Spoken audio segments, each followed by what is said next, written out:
Welcome to Insights, everyone. I'm Nnamdi Odipo. On this episode, we'll take a look at a project or a venture that promises to be a legacy project, the Ajaokuta Kaduna-Kano gas pipeline, which are promises of which arguably would be the biggest venture in the history of oil and gas operation in Nigeria. And on the other side, we'll take a look at COVID-19 and its impact on migration worldwide. And of course, also it affects us here in Nigeria. I'll be flipping roles with Elizabeth Omorui on this episode. She will be taking the first part of the program on this episode, of course, as well as the media review segment. Elizabeth? Well, it's good to be here again on the discussion segment.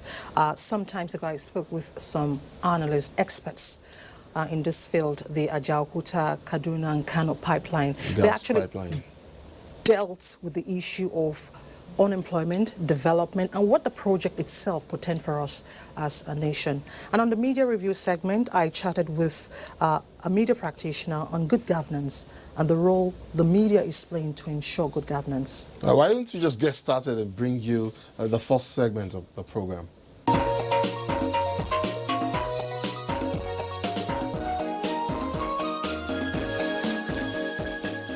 Thanks for joining us.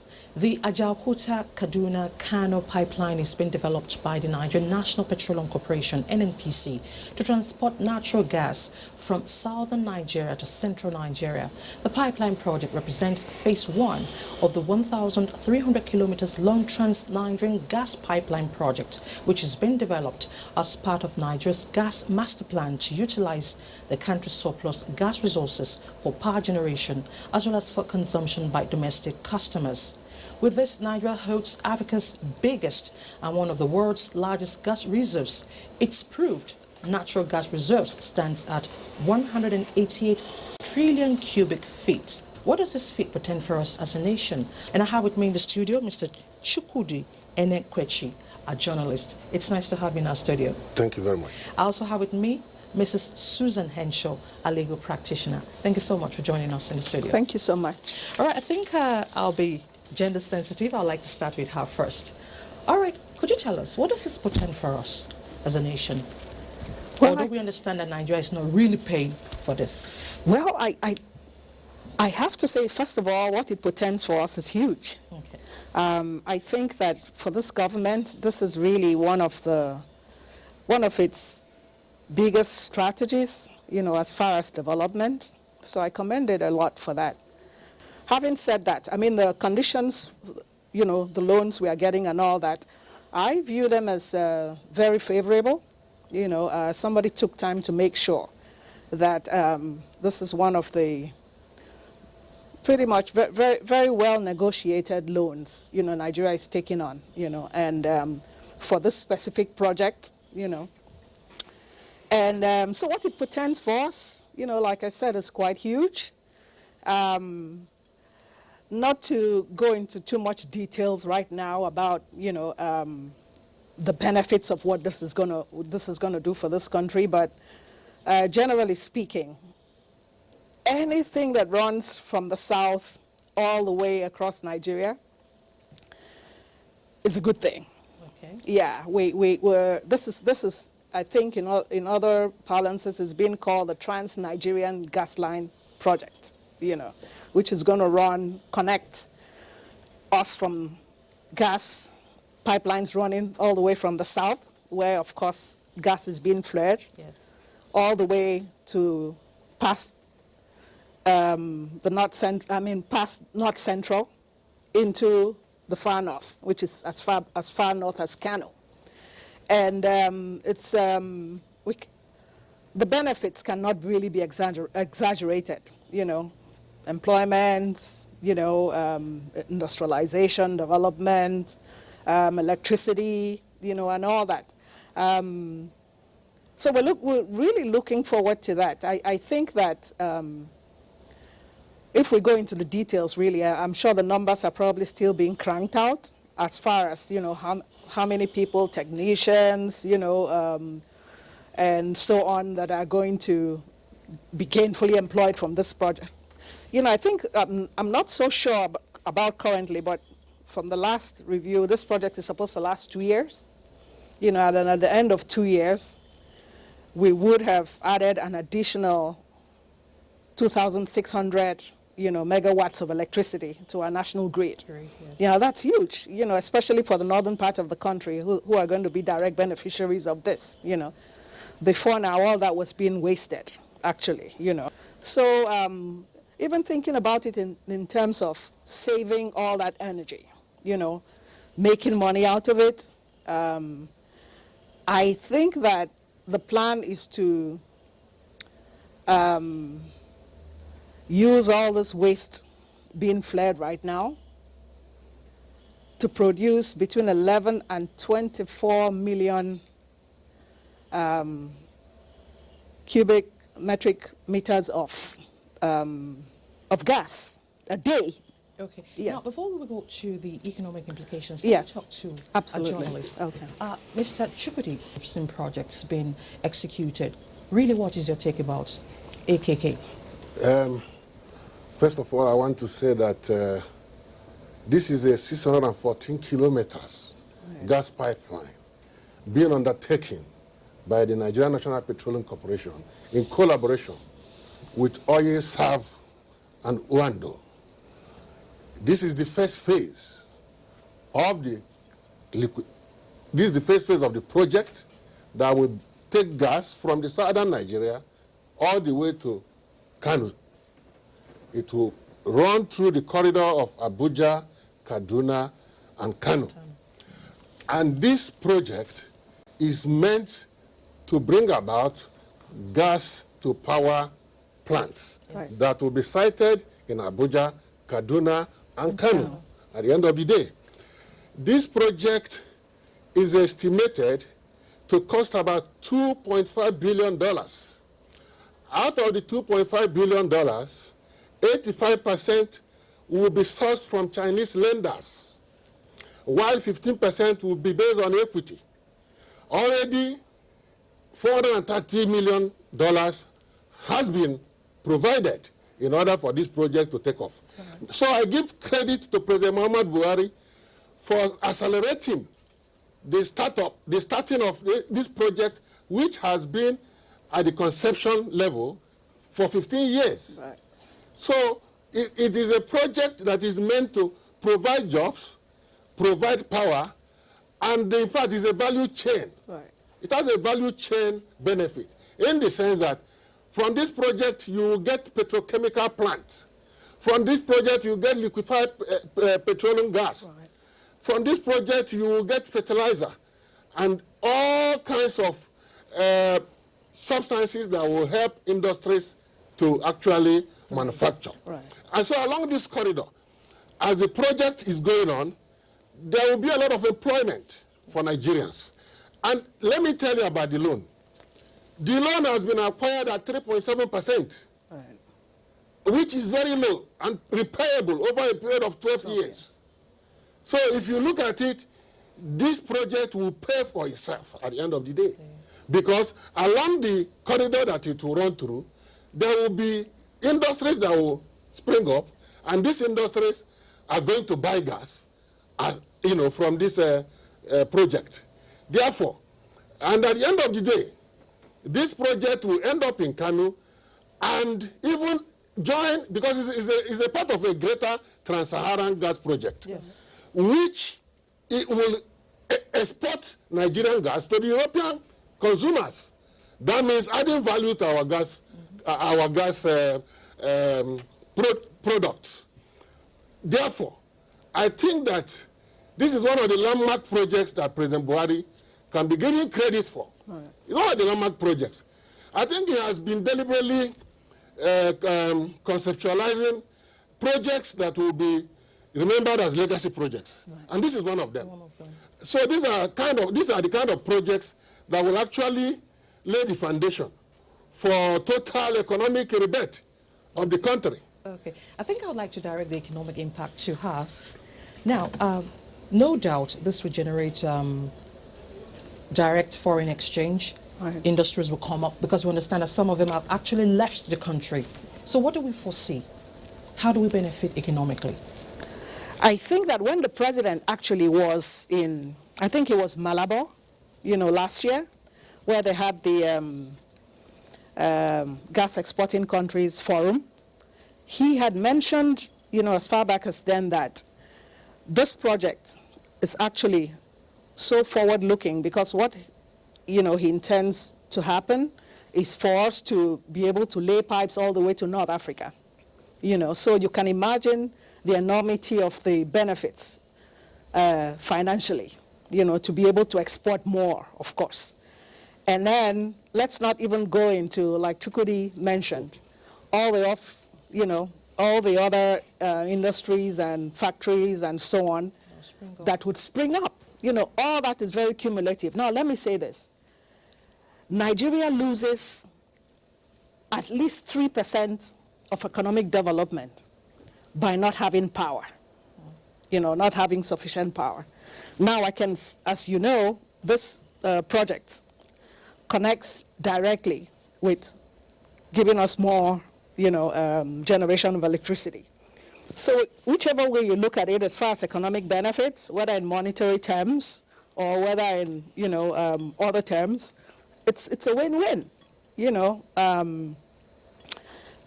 Let's see what else. I really think that, especially considering the short term of this project, that almost seems like the benefits will accrue literally. 2 years is really not even medium term, it's short term.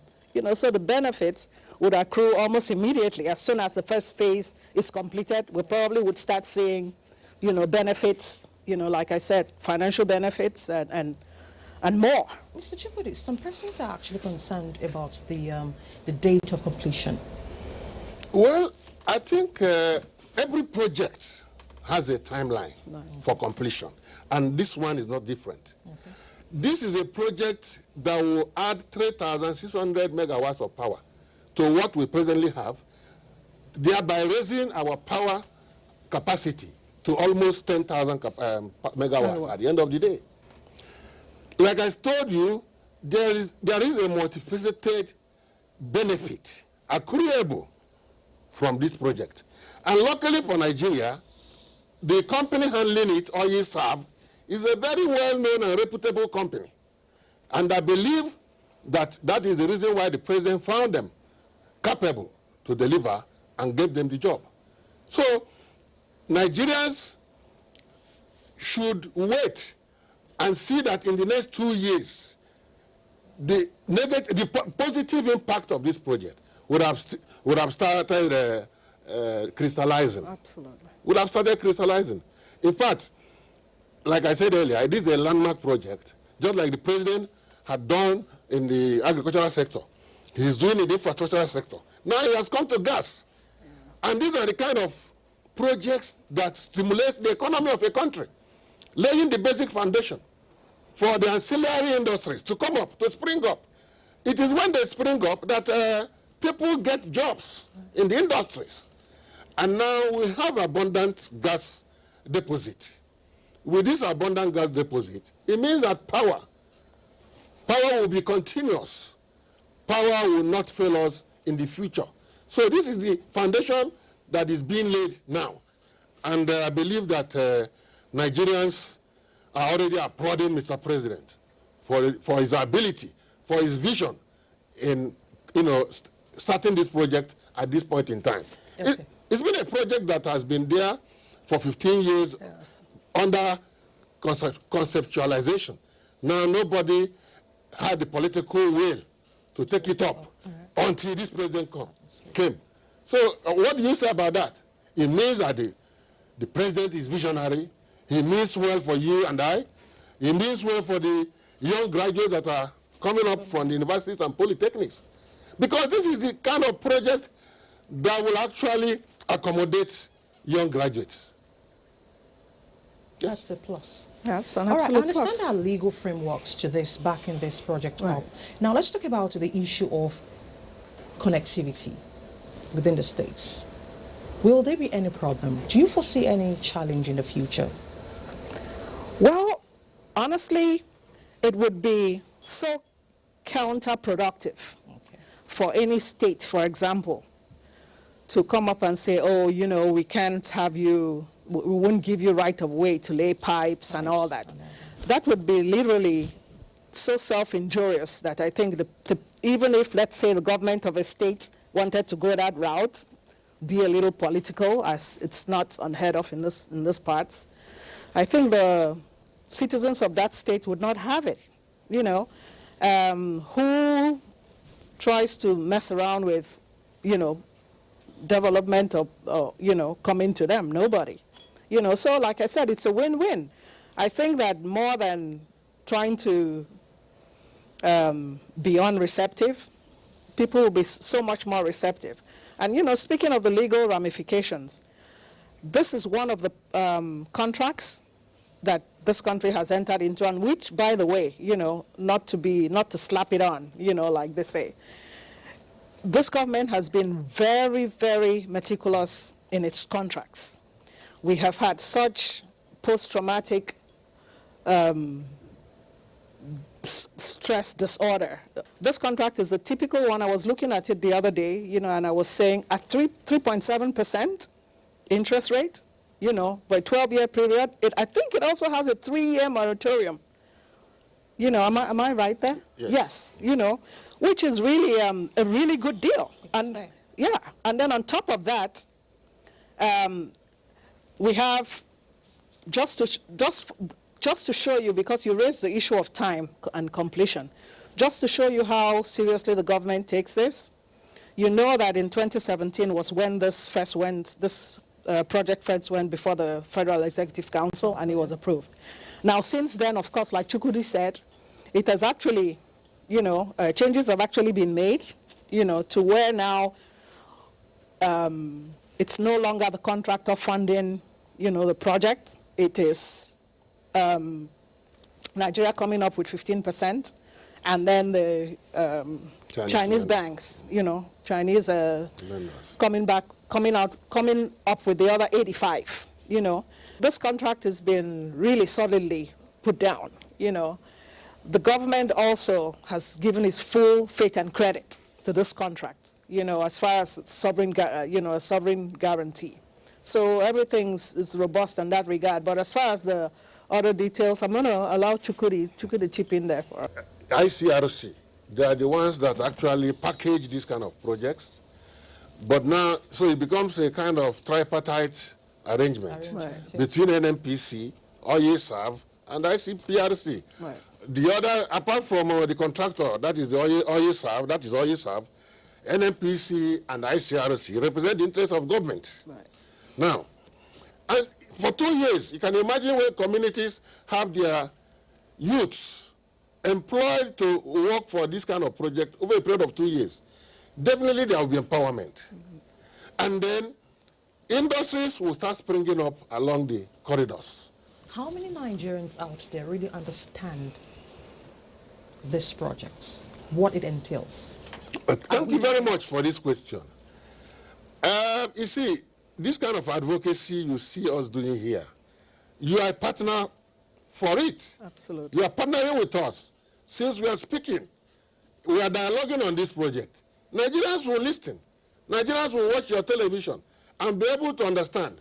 Of course, there is more to be done in order to educate Nigerians about the benefits accruable from this project. But it will be over a little period of time. People will get to know about it. Perhaps 6 months, 1 year, people will get to know about it. But between you and I, we already know that this project has multidimensional benefits for all Nigerians. What other areas would you like to see development? We should expect that with the laying of pipes, especially such a massive project, there are going to be disruption of, land from digging. Okay. You're going to have people's farmlands, of course, are going to be caught in this equation. You're going to have wildlife disrupted. Of course. You're going to have, and all the kind of menaces that come with huge projects like this, So I want to see the local people very adequately compensated. Mr. Chukwudi, in 30 seconds. Yes. Before a project like this starts, there's what they call environmental impact assessment. Right. All of these have been done, I believe. Yeah. And then the gas emissions in the Niger Delta will have a source to be transported to Europe, thereby adding value to our gas, what do you call it, our gas surpluses. Right. So I think that all in all is a win-win for us. Yeah. The gas you're wasting in the Niger Delta will now be put into use, into valuable use by the country in terms of production of power, in terms of liquefied petroleum gas, in terms of petrochemical industry, in terms of exporting gas to Europe, thereby bringing more revenue, more foreign exchange to Nigeria and to the Niger Delta people. All right. I want to thank both of you for your time. Thank you very much. I appreciate Thank it. you. Thank you so much for having us.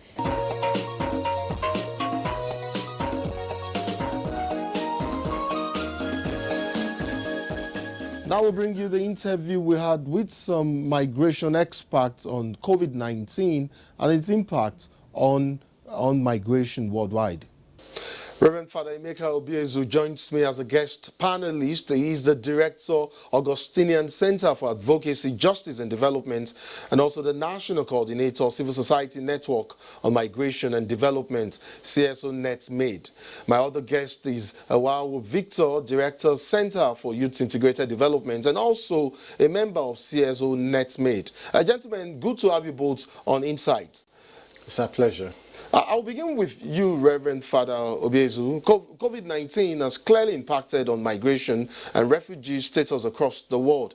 Their vulnerability exacerbated by the lingering crisis. Lay the groundwork for us in terms of some general areas of concern for migrants and refugees, especially during these trying days. Thank you, Nandi, for having us today on this very important issue, how the COVID-19 pandemic is affecting the persons of concern, migrants and refugees, and as well IDPs, which may also include returnees, as the case may be from Nigerian perspective. We find out that generally on the occasion of emergency, migrants, refugees, IDPs and all these people are the most vulnerable because of the conditions that are associated with their own persons. Conditions like in the terms of those who live in the camps, like the IDPs and refugees. The camps are already overcrowded. At a time like this where they are expected to observe physical and social distancing, such a situation will not make it possible for them to adhere to such practices. Also, we find out that sanitation in most camps is not always the best. So at this time when there is need for them to wash hands and all those things are not also possible as would be expected. We find cases also where it is difficult for these persons of concern to be reached with palliatives and other preventive measures which the system is putting in place to help either curb the situation or prevent its spread. And so in that case, well, the vulnerability of the migrants and every other persons of concern, as I said, has been exacerbated by this reality. Indeed. And also we find situations of stigmatization. That's let's not. We'll come to the issue of that shortly, and then we'll have your comments on that. But Victor, please make this more relatable to us, using the migrant communities and refugee groups in Nigeria as a case study. What are some of the feelers you've been getting from your field reports, citing specific areas, just like Father Obiezu have said, and put that against the migrant situation pre-COVID-19 in Nigeria? Well, thank you. Yeah, one of the major filler we've been getting, like he said, is in terms of palliative. I got a call from somewhere related to migrant children, you know, that the palliatives the government is sharing is not reaching them. It's not only in the case of Nigeria, because migrants, especially undocumented migrants, the word undocumented means that they are not documented in this country, and so it's hard to reach them.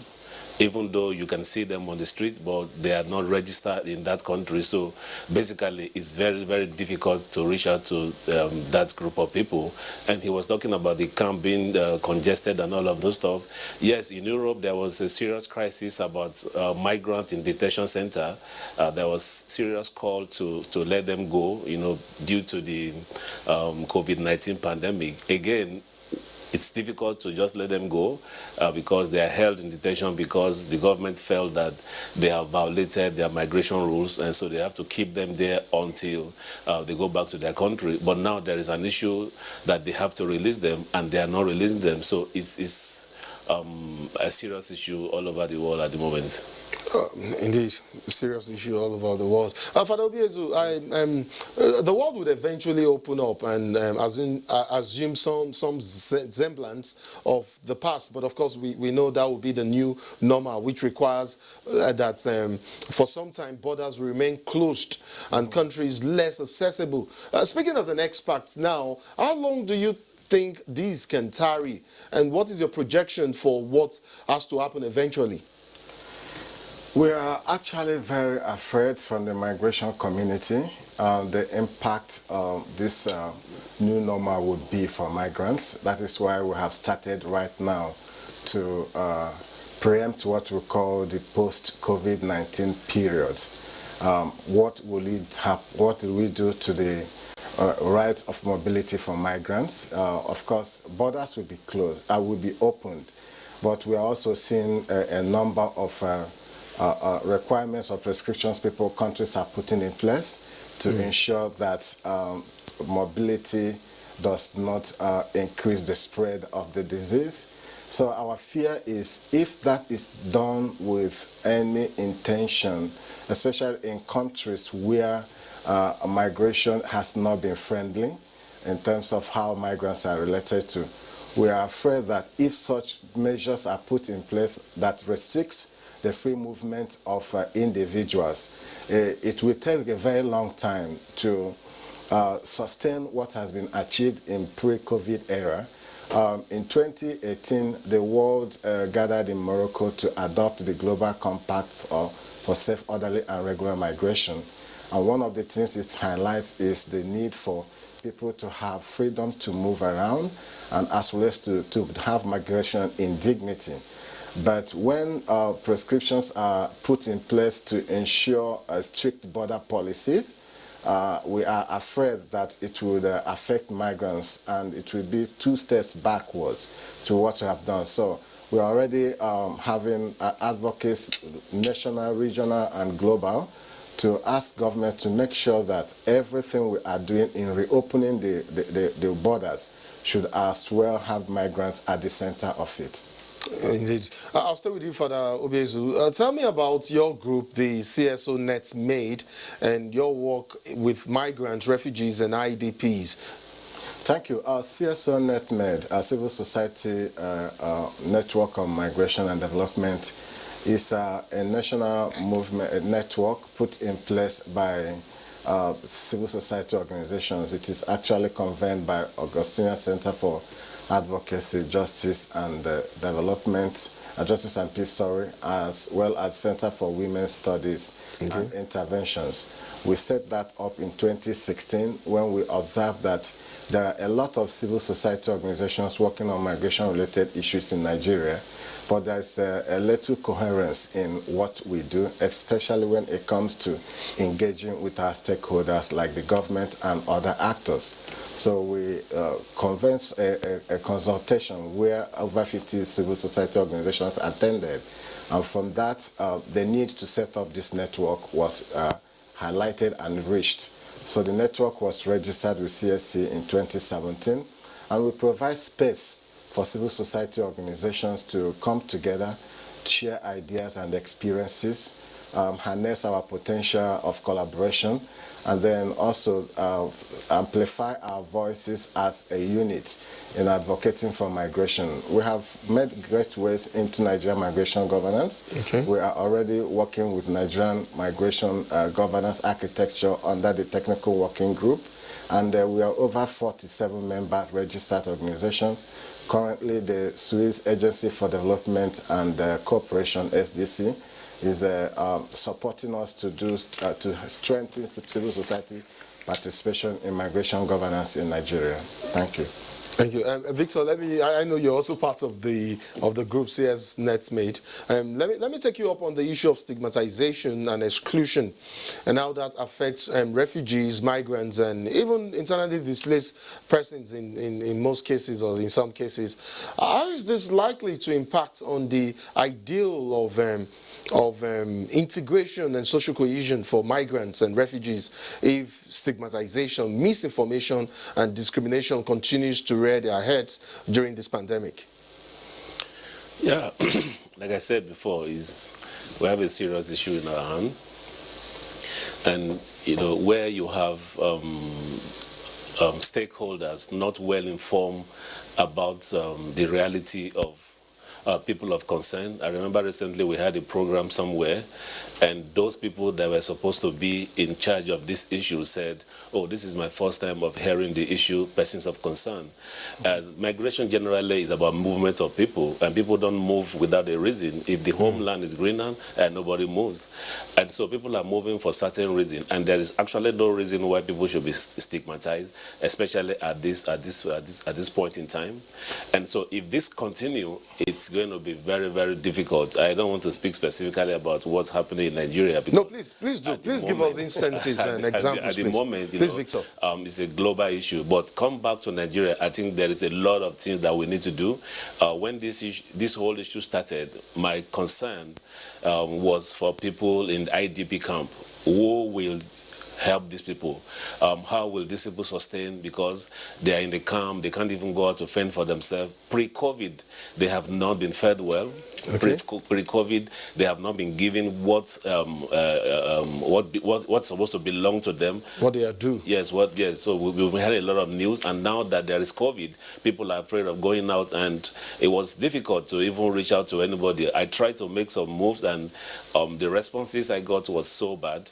So it's difficult for me to even say anything specifically about the plight of those people. I read in the news that a lot of things is happening, but realistically, the feedback we got is that what you read in the news is actually not what is happening on the ground. In some cases, Father Obiese, do you want to say something to the issue of stigmatization? Yes. I think it's a very important issue.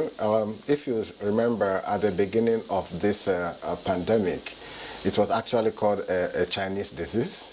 Indeed, and yes. We heard stories of different countries where, for instance, let me quote Hungary, for example. Hungary had identified Iranian students in Hungary as carriers of this disease into their country. And for that effect, they repatriated 10 students back to Iran on that case. We also see cases where countries that are already what we call migrant friendly are also closing their borders on the account that they are afraid migrants will bring this in. Even we also had a case in Guangzhou, China, where Nigerians and other black Africans were also maltreated on the account that some of them were suspected to be carriers. So to stigmatize people on the account of their status as migrants on the issue of disease is very bad, because this is something that happens to anybody everywhere. Of course, it is true that it takes mobility in terms of moving from one place to another to transmit this disease, but it doesn't necessarily mean that it is migrants that carry that. So that is why the emphasis here is we have a common plague in our hand, which is a disease that all of us are facing and have to find common solution to that. So, but it will be made worse if we begin to single out people to call them. I don't know if you flew before the flight time was, I mean, before the airports were shut down. I remember an experience in Lagos when I was in the waiting lounge, waiting lounge, waiting for our flight. And there's somebody sitting close by me, sighted an European, and another end sighted a nation, and he just disappeared. And it was a friend, and I rushed back to him and said, well, he said, you want to stay here and catch this thing with these people who are parading it? So, but these guys have been here in Nigeria. He said, no, every white man and every Asian is a suspect.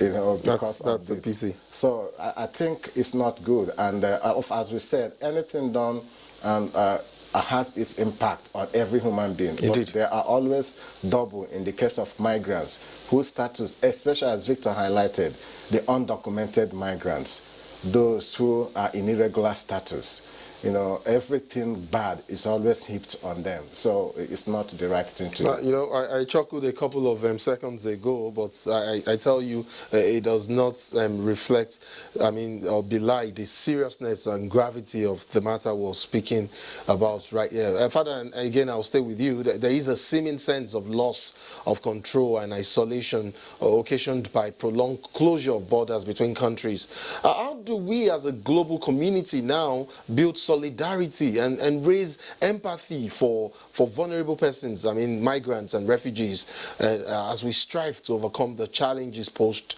by the pandemic? Yeah, you know, I also want to really be a little, be positive in terms of reflecting, relating to how the world has handled COVID. I actually said that social distancing highlighted the need for solidarity more than the other, because the essence of social distancing is the love for the other, not to transmit the disease to the other person. You know, I prefer physical distancing to social distancing as a term, because I stay away from it because I don't want you to catch it if I have it, because I don't know if I do. So that kind of solidarity. And you also see that countries and philanthropists, actors, different places pouring in funds, bringing suggestions on what we can do to help. That is a positive energy that I think we can build on. But using that also to go beyond the preventive measures, and also to look at how we will use the experience we learn from this to build a common world. I think it begins to tell us that indeed humanity is one. And something that affects one person, irrespective of your color, your race, will actually affect that or the other person. Indeed. And if that is the case, why would we still then discriminate against others on the account of their nationality or the account of their migratory status? So I would say that if we build on the positive energy, the solidarity we have harnessed at this time, to look at holistic approach to migration post-COVID, it would help us to build a better world where everybody is concerned in making the best out of the fellowship we share as people who have come into this world to make it a better place. Victor, would you like to add something to what Father Obi has just said? Yeah, I will. It's an interesting topic. You know, globally, we say there is freedom of movement of persons, but every country has their own policy that guides migration. Very true. And so when it comes to this issue of COVID-19 migration, there's little or nothing countries can do on their own. It has to be a joint collaborative effort. And so talking about COVID-19 now, I think every country that is affected, especially country that has a lot of their citizens, trapped in these international foreign countries, they need to do a lot of advocacy, come together and form a common front, to address these issues, especially because of the people that we are talking about, the person of concern. Because if you leave it at country level, there's actually nothing each country can do about this situation. They can only cater for the people in their country and not their citizens that is not within their reach. Would you want me to say something? Yes, please. Yeah, please go ahead. yeah, Victor raised something very important. The idea that there's no isolation in this solution. Seeking for solution. You know, in the last few years, the world has advanced a lot into international cooperation, especially in the area of migration management. And based on what he's saying, no country can do it alone.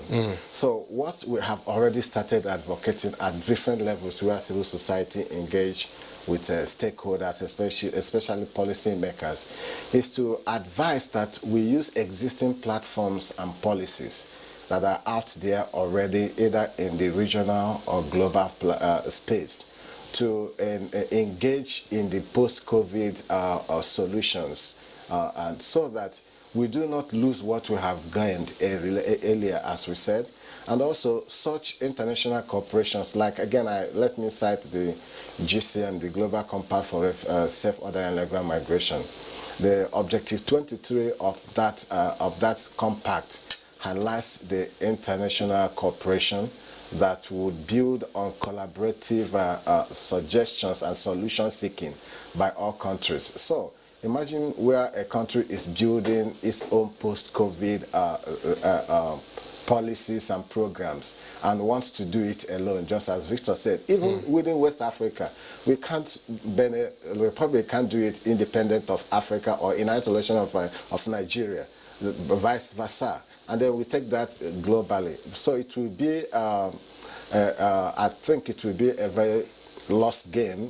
Counterproductive as well. Yeah, counterproductive if countries want to go in a silo mentality and do it in isolation. I hear you very clearly, Father, like very, very clearly. And I'm not sure if you're aware of the formation of what has been termed mobility bubbles. I mean, it's a term used such as the Trans-Tasman bubble, where the borders have been relaxed between Australia and New Zealand. A couple of other countries have also, which have also successfully curtailed the spread of COVID-19, have made similar announcements as well.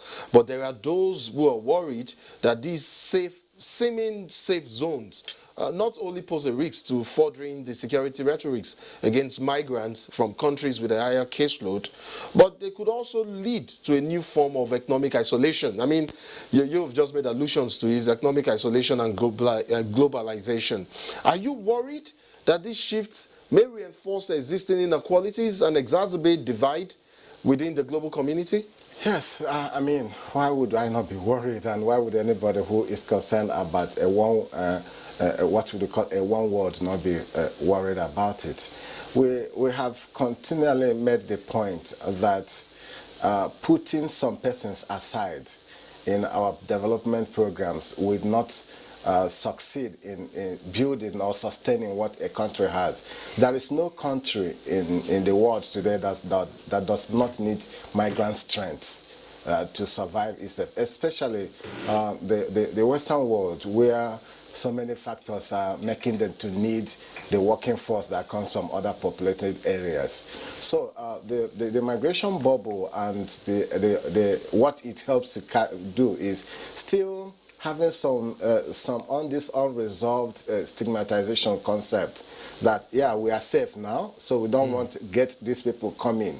We didn't test them to know whether they are coming, and that is really the fear I actually also anticipate when borders are opened and flights begin to run. And I fear for Nigeria a lot, because if we don't get our acts together right now, Nigerian travelers after post-COVID might need to suffer a little more, because you might be subjected to so much screening that must ensure each country you are getting into that you are free.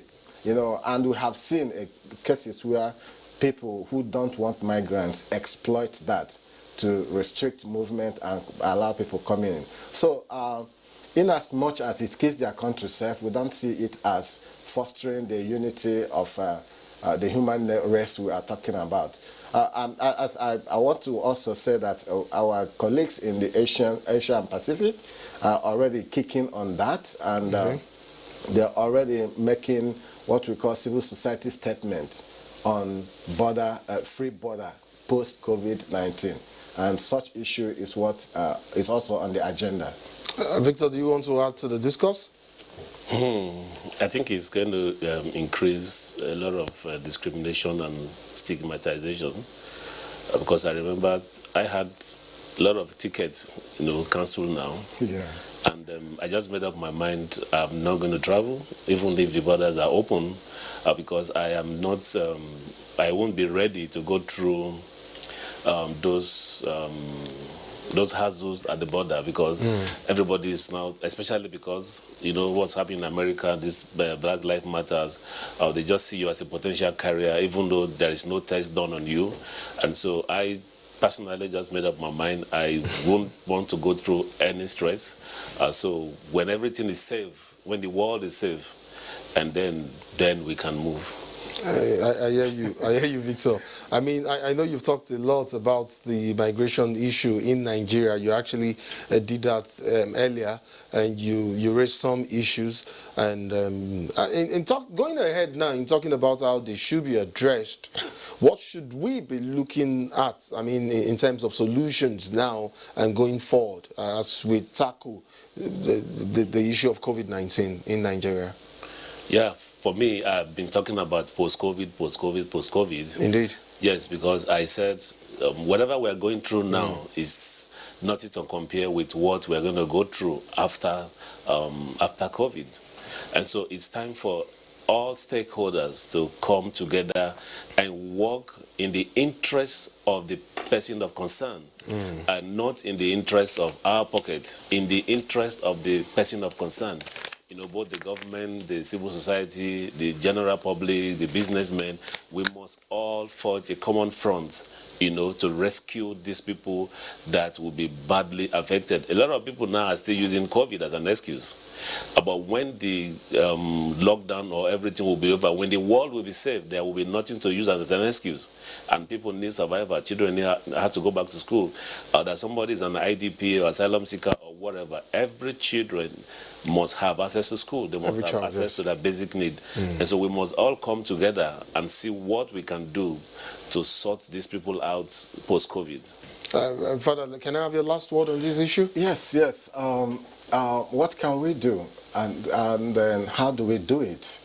I think what we must want to do is to make sure that everybody is carried along. And how we do it, again, I cannot overemphasize the need of using existing platforms. And I want to say, give kudos to Nigerian Migration Management right now. It has appreciated the fact that migration is a cross-cutting issue. So there's no ministry, department, or agency in Nigeria that can say it is free from migration issues. And so in moving ahead in managing migration, the migration governance architecture provided for what we call the integrated or inclusive participation. And there it brings in all technical experts, civil society organization, academia, even we also have a relationship with foreign partners, as well as the MDAs to come together in a technical working group to respond to this issue. I think the COVID issue has given us, made it more urgent for us to strengthen this platform and then have a critical evaluation of how it has worked up to this moment and see how it will be improved, so that everything that concerns migration that pertains every MDS should also be held together in this one unified effort of making it work, because the goal of migration governance is that it benefits everyone, the individual, the country, as well as society at large.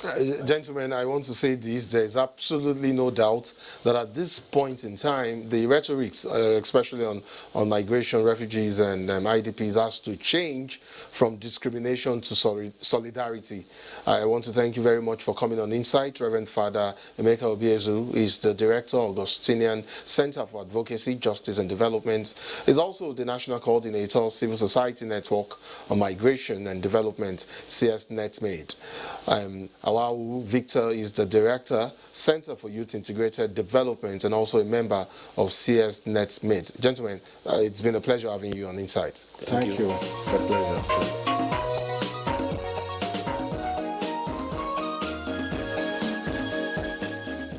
And that's it on our interview segment. Up next is the media review segment with Elizabeth Omoruyi.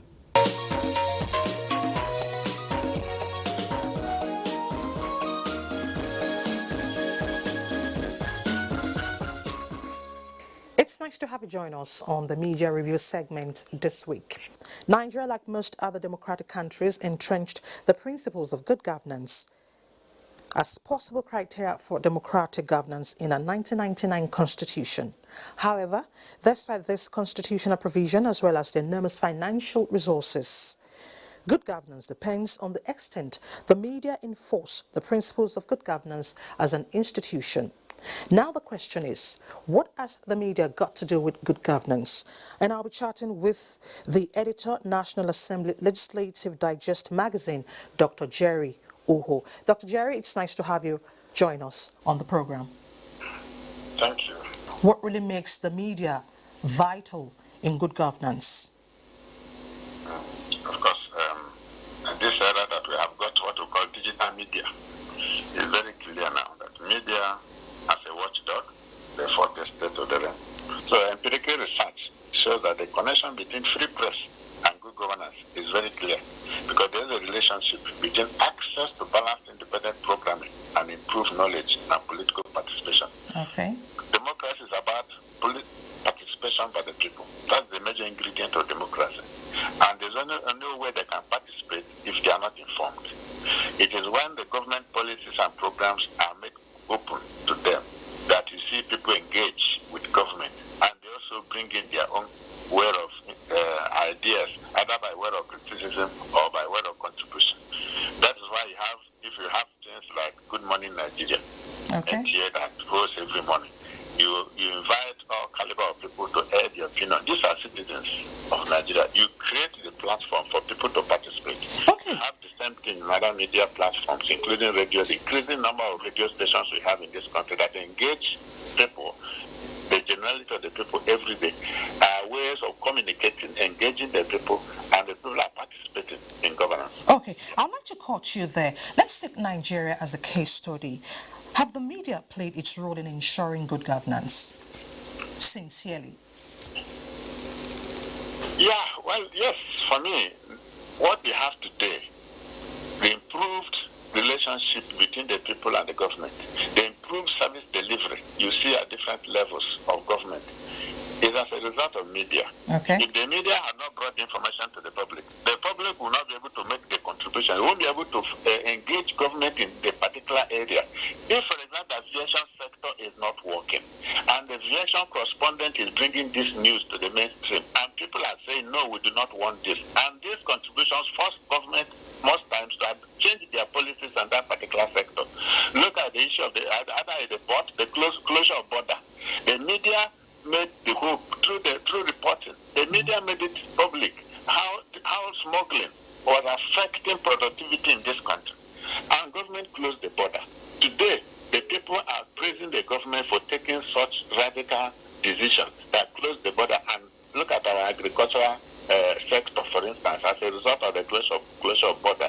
You know, when we talk about good governance, definitely the issue of accountability will always come up.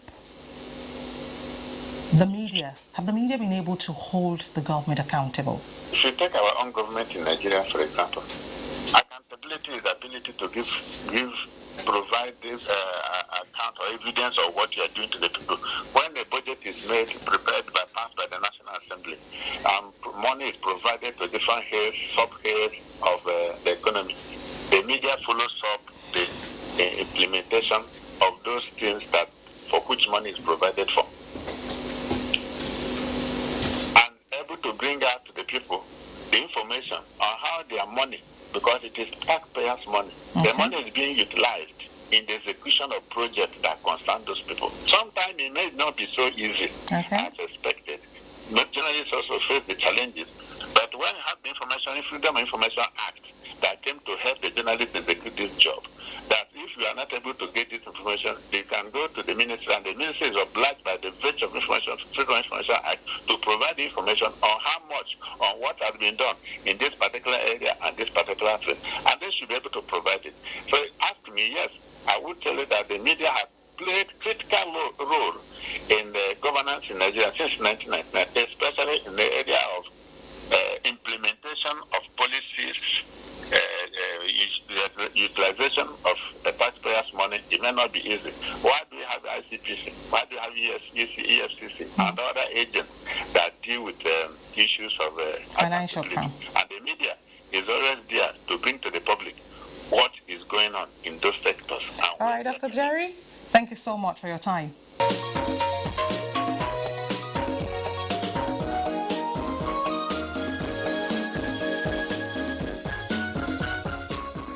It's a wrap on this episode of the program. It's been quite an enlightening one for me. Elizabeth, how about Well, you? it's been an expository one this week, and I'm sure it captures every aspect of the nation, of the economy rather. So let's just build a better Nigeria together.